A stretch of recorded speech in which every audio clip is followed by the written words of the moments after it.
Malala Yousafzai is a young girl who fights for women's rights and education.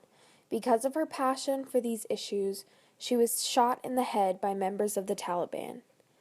She was born July 12, 1997, in Mangora, Pakistan, which is located in the Swat Valley. She grew up with her parents' influence and passion for education, especially her father. On October 9, 2012, Malala was shot in the head by the Taliban on her way home from school. She survived this traumatic event and still continues to speak on behalf of women's rights and education. She won the Nobel Peace Prize in the year 2014 and was the youngest recipient of that award. Malala believes that education is one of the blessings of life and one of life's necessities. She wanted to be the voice for girls in Swat Valley, as well as all around the world, and let people know that all girls deserve an education. The Pakistani Taliban began imposing strict Islamic law, destroying or shutting down girls' schools, banning women from any active role in society, and carrying out suicide bombings.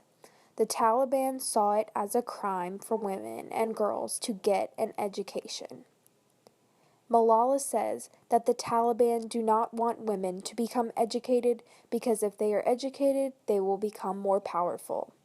This speaks volumes on how restrictive this country is with their women and how women do not have many rights or freedoms. Through researching Islamic law, it states, "In Islam, there is no difference between man and man." Based on this statement found in Islamic law, the government in Pakistan could care less about women as a whole. Women hardly receive any rights in this country and are definitely not seen as equals to men. When the United States heard Malala's story, they could not believe what she had endured and responded to her with open arms. She was named one of Time magazine's most influential people in 2013 and appeared on one of the 7 covers that were printed for that issue.